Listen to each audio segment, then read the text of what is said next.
40 pies bajo la biblioteca privada de Gene Hackman, la linterna de un agente del FBI iluminó algo que lo detuvo en seco. Una puerta de hierro, sin manija, sin bisagras visibles por fuera, solo remaches, óxido y un cordón de soldadura recorriendo cada costura como una cicatriz. Alguien había sellado esa puerta desde adentro décadas atrás y jamás había vuelto a salir. Todo lo que la agencia extrajo de la oscuridad que había detrás nunca debió ver la luz del día. Y lo que revela sobre uno de los hombres más reservados de Hollywood va a cambiar por completo la forma en que ves los últimos 30 años de su vida. La irrupción. 26 de febrero de 2025. Poco después de las 11 de la mañana, una pequeña caravana de vehículos federales llegó hasta un imponente portón de acero reforzado escondido en lo profundo de los bosques de piñón a las afueras de Santa Fe, Nuevo México. Detrás de ese portón se encontraba un complejo valuado en $4 millones, la propiedad privada del actor ganador del Oscar, Gene Hackman, y su esposa, la pianista clásica, Betsy Arakawa. Nadie había visto ni tenido noticias de la pareja en días. Las llamadas no eran contestadas. El personal había sido rechazado. Silencio total desde una propiedad que, en circunstancias normales, funcionaba con la disciplina de una pequeña instalación militar. No fue un familiar, un amigo, ni las autoridades quienes finalmente dieron la voz de alerta. Fue un trabajador de mantenimiento. Les dijo a los agentes que creía que la pareja había muerto adentro. El portón tuvo que ser forzado. Los candados tuvieron que ser cortados. Ese solo detalle ya les decía a los agentes que algo estaba muy mal. Esta no era una propiedad donde alguien dejaba la puerta abierta por descuido. Todo en ese complejo estaba diseñado para permanecer cerrado, a menos que alguien desde adentro decidiera abrirlo. Cuando los oficiales finalmente cruzaron el umbral, esperaban encontrar algo trágico pero ordinario. 2 personas mayores fallecidas en silencio y en aislamiento. Eso no fue lo que encontraron. Los cuerpos de Gene Hackman y Betsy Arakawa fueron hallados dentro de la mansión, junto con el cuerpo de su perro. Los investigadores confirmarían más tarde que Betsy había muerto aproximadamente una semana antes que Gene. Su causa de muerte quedó registrada como una infección viral grave. La de él, como insuficiencia cardíaca con factores contribuyentes, causas naturales, caso cerrado sobre el papel. Pero la escena no coincidía con la documentación, ni remotamente. La contradicción que nadie quiere explicar. Aquí es donde todo comienza a desmoronarse. El departamento del sheriff de Santa Fe le dijo al público desde el primer día que no había indicios de juego sucio. Eso es el lenguaje estándar, el tipo de frase pensada para cerrar una historia antes de que cobre vida propia. Pero en ese mismo comunicado admitieron que la escena era lo suficientemente sospechosa como para requerir una búsqueda forense completa de toda la propiedad. Detente y lee eso de nuevo. Sin juego sucio, pero lo bastante sospechoso como para traer equipos federales con equipos de imágenes térmicas y especialistas forenses. Esas 2 afirmaciones no pueden coexistir, y esa contradicción es exactamente donde la historia se quiebra. La línea de tiempo en sí misma plantea preguntas que nadie ha estado dispuesto a responder públicamente. Betsy murió un total de 7 días antes que Gene. Eso significa que Gene Hackman, un hombre de 95 años, estuvo vivo en esa casa junto al cuerpo de su esposa durante hasta una semana. Sin pedir ayuda, sin intentar comunicarse con el mundo exterior. Ni un solo mensaje de un hombre que, según quienes lo conocían, todavía tenía la capacidad mental de mantener una conversación completa apenas semanas antes. ¿Qué mantiene a un hombre en silencio durante 7 días en una casa con el cuerpo de un ser querido? el miedo, el deber, un dolor tan profundo que paraliza, o el conocimiento de que pedir ayuda significaría dejar entrar a extraños, y que esos extraños encontrarían lo que había debajo. Antes de continuar, hay algo que debe decirse claramente. Si tan solo la mitad de lo que los investigadores documentaron bajo esta propiedad resulta verificado, esto se convierte en uno de los descubrimientos más perturbadores vinculados a la muerte de una celebridad en la historia moderna de Estados Unidos. Fuentes han obtenido la orden de registro oficial. Lo que las autoridades documentaron dentro de esa propiedad va mucho, mucho más allá de una simple investigación de muerte. Porque escondido detrás de una pared en la biblioteca privada de Hackman, los agentes federales encontraron algo que ninguno del personal, los vecinos ni las autoridades locales sabía que existía. Un túnel sellado durante décadas. Y lo que fuera que estaba encerrado dentro, alguien había hecho todo lo posible para asegurarse de que permaneciera enterrado para siempre. Pero el túnel no era la peor parte. Lo peor de todo era lo que ya aguardaba en la parte de abajo, la fortaleza sobre el cerro. Para comprender con qué se topó el departamento bajo tierra, primero hay que entender qué era lo que se levantaba sobre esa misma tierra. La finca de Gene Hackman no era un hogar en ningún sentido reconocible de la palabra. Era una instalación. Un bosque denso rodeaba cada lado de la propiedad. Imponentes muros de piedra recorrían todo el perímetro. Sensores de movimiento cubrían cada punto de acceso. Cámaras térmicas. Una red de vigilancia permanente cuya sofisticación rivalizaba, según se decía, con el perímetro de ciertos sitios negros gubernamentales. El personal había sido seleccionado a mano, sometido a verificaciones exhaustivas y vinculado por acuerdos legales redactados con tal precisión que ni uno solo de ellos ha hablado jamás públicamente sobre lo que ocurría dentro de esos muros. Piensa en eso un momento. Décadas de empleados, jardineros, amas de llaves, chefs personales, trabajadores de mantenimiento, seguridad privada y ni una sola filtración, ni una cita anónima. En la era de las redes sociales, donde los recolectores de basura publican fotos de los contenedores de los famosos para conseguir interacción, ese tipo de silencio no ocurre por casualidad. Es impuesto. Los periodistas locales que intentaron investigar la historia de la propiedad a lo largo de los años toparon siempre con la misma barrera. Las solicitudes de permisos de construcción regresaban con secciones enteras tachadas. Los registros de la propiedad tenían lagunas que ningún funcionario sabía explicar. Una investigadora de la Sociedad Histórica de Santa Fe pasó, según se reportó, varios meses revisando registros territoriales vinculados a la finca y luego, sin previo aviso, se detuvo. Dejó de contestar las llamadas.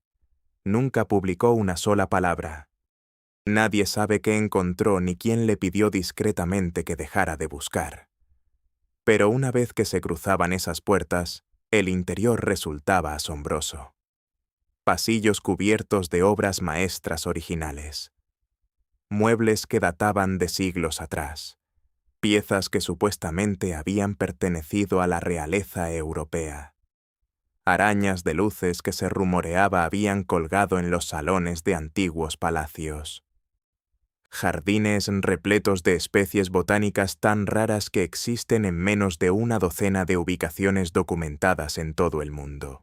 La doctora Yanena Vázquez, historiadora de arquitectura en la Universidad de Nuevo México, que más tarde participó como consultora en la evaluación de la propiedad, lo expresó de una manera que golpeó fuerte. He documentado haciendas en todo el suroeste, dijo. Esta fue diseñada como un museo construido dentro de un recinto militar. La belleza era real, pero también lo eran las contramedidas. Esa combinación no sucede a menos que alguien esté protegiendo algo concreto. Las grabaciones de las cámaras corporales, difundidas únicamente tras un inusual fallo público de un juez de Nuevo México, muestran a los agentes moviéndose por la mansión durante las horas posteriores al descubrimiento. El silencio en el audio es inmediato y pesado. Pero lo que más inquietó a los agentes no fue la quietud. Fue la evidencia de que alguien había estado muy ocupado dentro de la casa durante las horas o días previos a la llegada de los oficiales. Muebles arrastrados sobre suelos de madera, libros sacados de los estantes y vueltos a colocar en orden equivocado, cajones entreabiertos, una caja fuerte en un dormitorio abierta de par en par y completamente vacía. Alguien había estado revolviendo esa casa, ya fuera buscando algo o escondiéndolo. Y entonces los agentes entraron a la biblioteca y todo el caso cambió de naturaleza. El descenso detrás de una sección específica de la pared en la biblioteca privada de Hackman estaba disimulado con tal precisión que una persona podría haber estado en esa habitación 1000 veces sin percatarse. Los agentes hallaron un mecanismo oculto, no una estantería sobre bisagras, no un pestillo detrás de un cuadro. Era un punto de acceso diseñado con ingeniería que requería una secuencia de activación específica para abrirse. Quien lo diseñó quiso que fuera invisible para cualquiera que no supiera ya exactamente dónde y cómo buscar. Detrás de ese mecanismo se abría un pasadizo angosto. Escalones de piedra descendían hacia una oscuridad total. Sin fuente de luz, sin ventilación detectable, apenas una garganta de piedra tallada que bajaba directamente hacia las entrañas de la tierra bajo la propiedad. Los agentes bajaron. La temperatura caía con cada peldaño. El aire se espesaba, húmedo, metálico, con un sabor a óxido y a algo mucho más antiguo. La condensación se aferraba a las paredes. Sus linternas barrían las superficies de piedra. Y fue entonces cuando llegó la primera oleada de inquietud. Las paredes estaban cubiertas de marcas, no grafitis, no decoración, sino inscripciones precisas grabadas con herramientas e intención. Algunas recordaban notación alquímica.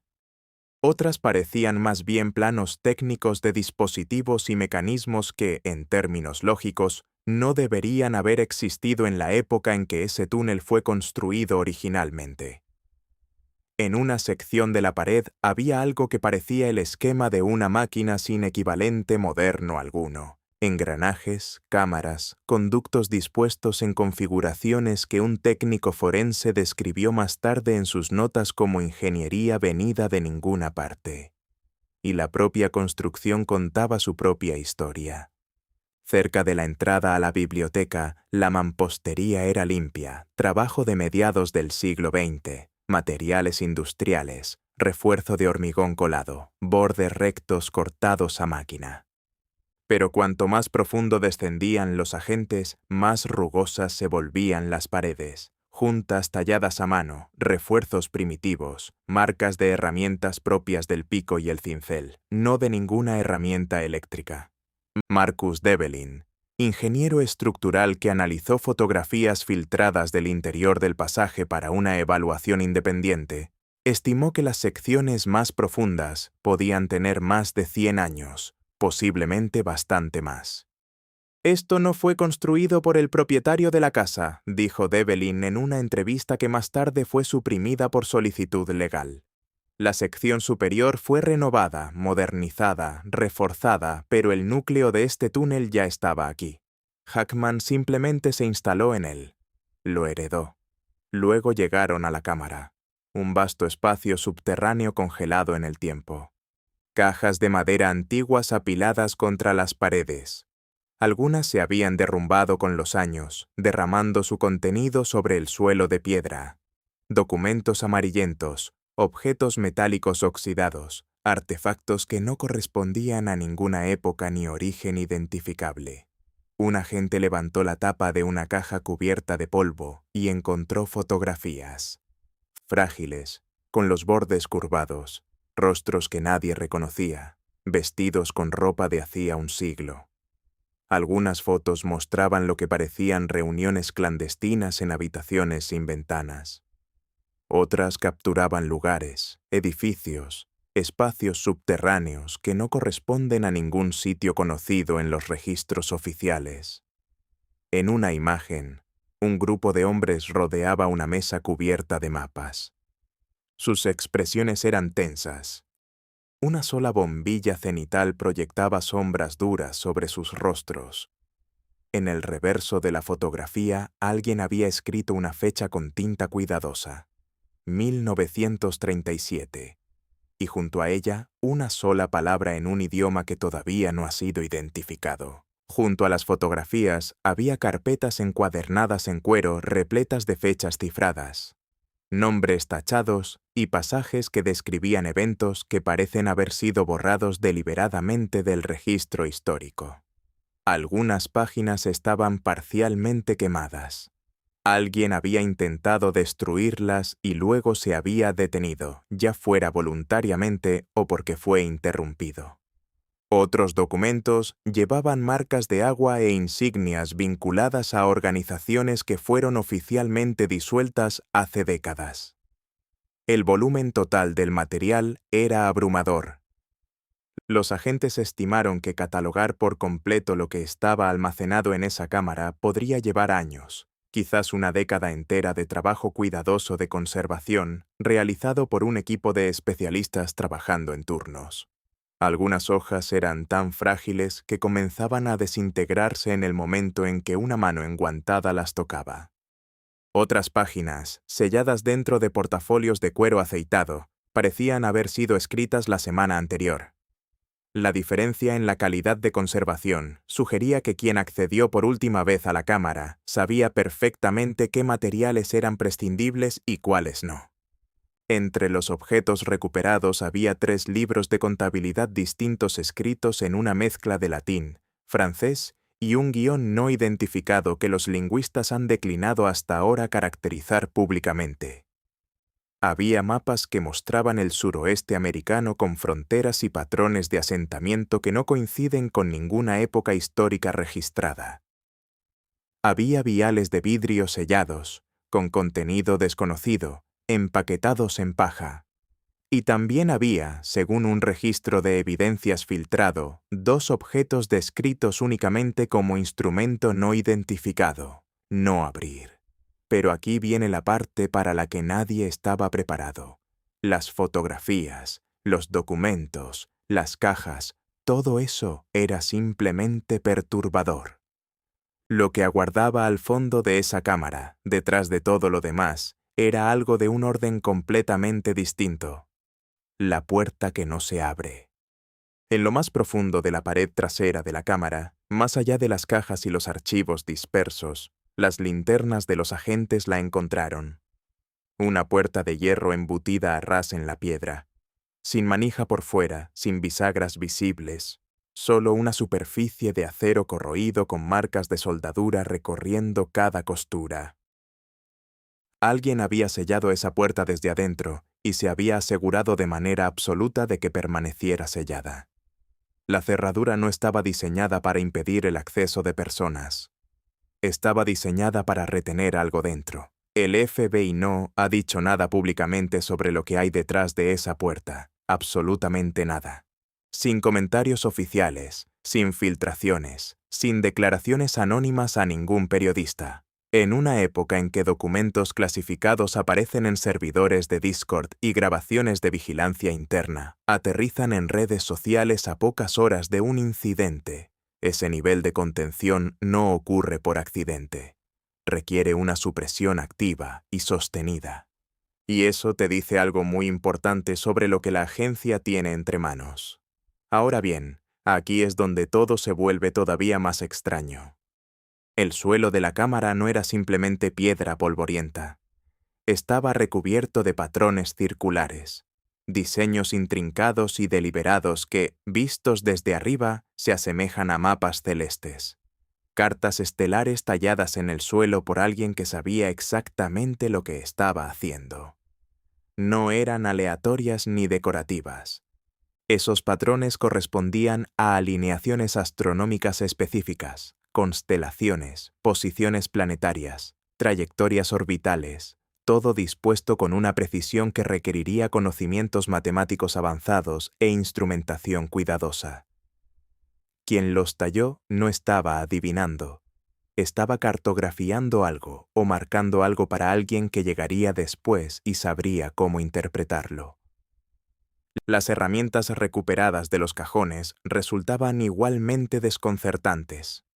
Grabados que no coinciden con ningún fabricante ni período histórico conocido. Mecanismos internos tan precisos que habrían requerido tecnología de fabricación, que simplemente no existía cuando se supone que fue construido este túnel. Un dispositivo en particular captó la atención de los especialistas. Un cilindro metálico del tamaño de una palma, con anillos internos giratorios, aparentemente fundido como una sola pieza sin costuras visibles ni método de ensamblaje. Las técnicas metalúrgicas actuales aún tienen dificultades para replicar ese tipo de fundición monolítica a esa escala. El Dr. James Whitfield, exanalista forense del FBI, que pasó 19 años procesando evidencia clasificada antes de jubilarse, revisó los detalles disponibles públicamente y dijo algo que se ha quedado grabado en todos los que lo han escuchado. Cuando una agencia guarda silencio tan rápido y de manera tan absoluta, dijo Whitfield, generalmente significa una de dos cosas. O no encontraron nada y les da vergüenza, o encontraron algo tan significativo que la conversación sobre su divulgación ya superó al equipo de investigación. He visto ambas situaciones. Esto no parece vergüenza. Entonces, ¿quién era Gene Hackman en realidad? ¿Un hombre que coleccionaba artefactos imposibles? ¿El guardián de un conocimiento que alguien decidió que jamás debía salir a la luz? ¿O acaso heredó ese mundo subterráneo de alguien cuya carga simplemente se convirtió en la suya? La respuesta podría estar escondida en el propio terreno.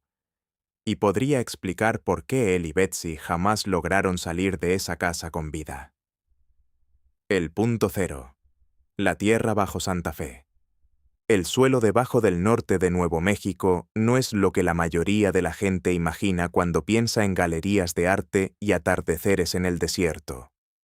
Los Álamos, la cuna de la bomba atómica, se encuentra a un corto trayecto por la carretera. El proyecto Manhattan, las pruebas nucleares, la investigación de armamento con presupuesto secreto. Todo eso ocurrió a poca distancia de la puerta principal de Hackman. Durante décadas, los lugareños han intercambiado historias sobre sistemas de transporte subterráneo, búnkeres olvidados excavados en las mesetas e infraestructura construida para refugiar a las élites del gobierno en caso de un colapso civilizatorio. Solicitudes bajo la Ley de Libertad de Información han confirmado discretamente que sí se llevaron a cabo extensas construcciones subterráneas en esta región durante el apogeo de la Guerra Fría.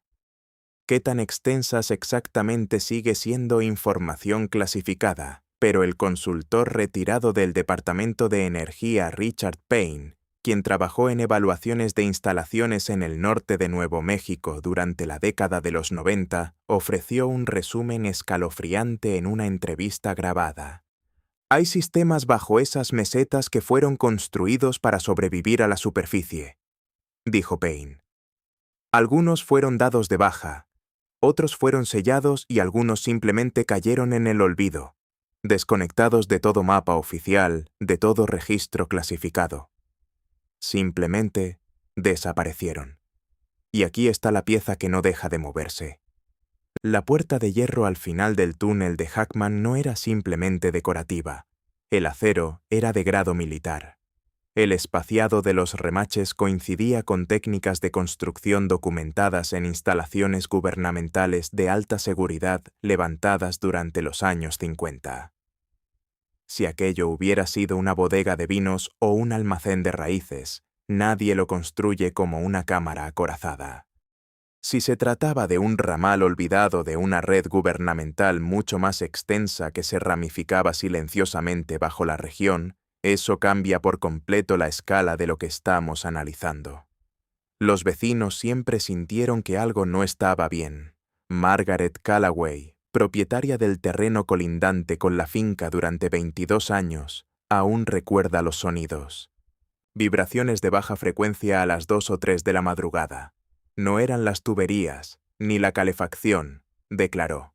Lo mencionó una vez ante Hackman, de manera casual, mientras podaba un seto junto al límite de las propiedades.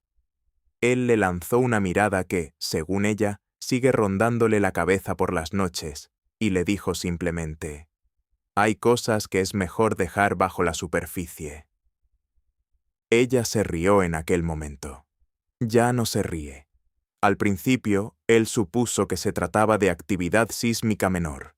Era científico. Buscaba una respuesta científica. Instalé un sismógrafo portátil un verano solo para convencerme de que me lo estaba imaginando, le confesó DeLamp a un periodista. Las lecturas no coincidían con ningún patrón natural. Eran rítmicas, mecánicas. Algo estaba funcionando allí abajo siguiendo un horario. En 2019 presentó una queja formal por ruido ante las autoridades del condado. Nunca fue atendida. Otros vecinos de la zona recuerdan camiones sin identificación que llegaban de noche y se marchaban antes del amanecer. Visitantes entre sombras, rostros ocultos, sin facturas, sin logotipos, sin rastro alguno. Ex colaboradores que abandonaron la finca y sencillamente desaparecieron de la vida pública. Teléfonos desconectados, perfiles en redes sociales borrados, como si su existencia hubiera sido eliminada en silencio. Una empleada doméstica que trabajó en la propiedad a principios de los años 2000 le confió a una amiga cercana, antes de su propia desaparición, que había visto cosas en aquella casa que no debería haber visto. Se negó a especificar que, en menos de un mes, había abandonado la región. La dirección de reenvío que dejó resultó ser un apartado de correos en un pueblo donde nunca había vivido. Su hermana, contactada años después por un investigador documental, contó que la familia había recibido una sola postal de ella en 2004 y nada más desde entonces. También está el asunto del consumo de agua de la propiedad. Una solicitud de registros públicos presentada por un blog de vigilancia ciudadana en 2021 reveló que el consumo de agua de la finca había sido consistente e inexplicablemente superior a lo que podría justificar el tamaño del hogar. Suficiente para sostener una pequeña operación comercial funcionando bajo tierra. Suficiente, en otras palabras, para abastecer sistemas que nadie en la superficie había visto jamás. La línea fantasma. Aquí hay un detalle que apenas ha trascendido públicamente, pero que debería dejar a todos sin palabras. Durante las renovaciones que expusieron por primera vez la entrada del túnel, los obreros encontraron un sistema de comunicación secundario cableado directamente en las paredes de la finca. No era una línea telefónica ni cable de Internet. Era un sistema de circuito cerrado que conectaba la casa principal directamente con la cámara subterránea. Un cableado antiguo, anterior a las telecomunicaciones modernas por varias décadas, pero funcional, mantenido, operativo hasta el mismo día en que los agentes del buró entraron. Alguien había mantenido esa línea activa durante años, comunicándose con lo que fuera que habitaba ese túnel a través de un canal que nadie en el exterior podía monitorear, grabar ni interceptar. En una casa ya equipada con vigilancia digital de última generación, este sistema operaba completamente fuera de la red. Una línea fantasma recorría las paredes como un sistema nervioso que nadie debía descubrir. ¿Quién estaba al otro lado de esa línea? ¿Qué era tan importante como para requerir un canal invisible al resto del mundo? El silencio. La versión oficial dice que Gene Hackman murió de una insuficiencia cardíaca a los 95 años. Plausible sobre el papel, pero el papeleo no explica por qué una pareja con acceso a algunos de los mejores servicios médicos privados del mundo se aisló tan completamente en sus últimos días, sin llamadas al médico, sin contactos de emergencia, sin personal en la finca. El sistema de alarma perimetral permanecía activo, pero las cámaras internas habían sido desactivadas manualmente. 2 personas solas en una fortaleza muriendo en silencio, mientras una bóveda subterránea sellada reposaba 12 metros por debajo de ellos. La conexión entre el túnel y las muertes sigue siendo el elemento más desconcertante de todo este asunto. ¿Los silenciaron porque sabían demasiado? ¿Utilizó alguien ese pasaje para entrar a la mansión sin ser detectado? ¿O había cambiado algo? Algo que llevó a Hackman a comprender finalmente que aquello que había estado protegiendo toda su vida ya no estaba a salvo. Y ahora viene el detalle que persigue a cada investigador que ha tocado este caso. La entrada al túnel en la biblioteca no estaba sellada cuando los agentes la encontraron. El mecanismo había sido activado recientemente. Gene Hackman, un hombre que rondaba los 90 y tantos años, había bajado a ese pasaje frío y húmedo poco antes de morir. ¿Por qué? ¿Qué estaba comprobando? ¿De qué tenía miedo? Oh, y esta es la pregunta que nadie quiere hacer en voz alta. Estaba escondiéndose de algo que sabía que por fin lo había encontrado. El hombre cálido detrás de la fortaleza. Esto es lo que la gente olvida sobre Gene Hackman. Antes de convertirse en un ermitaño, antes de la fortaleza y el silencio, era una de las presencias más cálidas del cine norteamericano. Su barbero en Santa Fe le contó a un periodista local que Hackman llegaba cada pocas semanas, se sentaba en la misma silla y hablaba sobre las novelas de Hemingway y el clima de Kansas en el que se crió. Dejaba el doble de propina. Recordaba los nombres de los hijos de cada empleado. En el mercado de productores locales, los vendedores lo reconocían de inmediato. Compraba chiles verdes en grandes cantidades y bromeaba, con humor autodenigrante, sobre su terrible español. Apoyaba programas locales de alfabetización. Firmaba cheques discretos para un refugio de animales cercano.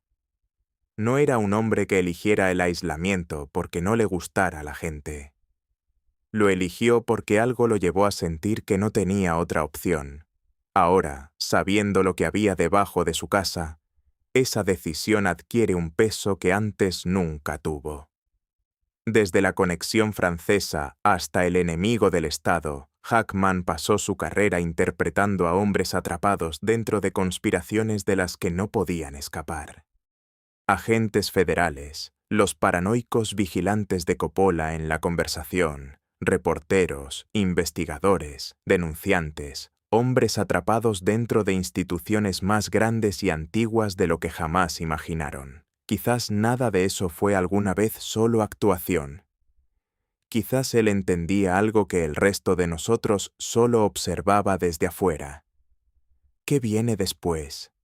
Se dice que los equipos forenses del FBI siguen trabajando bajo la propiedad, analizando cada artefacto, cada documento, cada símbolo tallado en esas paredes. ADN residual, detección de rastros invisibles, decodificación criptográfica de mensajes dejados en papel que se convierte en polvo al tocarlo. Han traído especialistas de disciplinas que normalmente no se cruzan. Lingüistas, metalúrgicos e incluso astrónomos consultados discretamente para interpretar los mapas estelares tallados en el suelo de la cámara. Si esas pistas terminan conduciendo a nombres concretos, organizaciones específicas, eventos históricos determinados, este caso no solo será noticia, sino que detonará. Pero las autoridades no dicen una sola palabra. Sus declaraciones son vagas, quirúrgicas, claramente diseñadas para no revelar nada significativo. Y ese silencio dice mucho más que cualquier rueda de prensa. Piénsalo por un momento. Han pasado meses desde el descubrimiento inicial.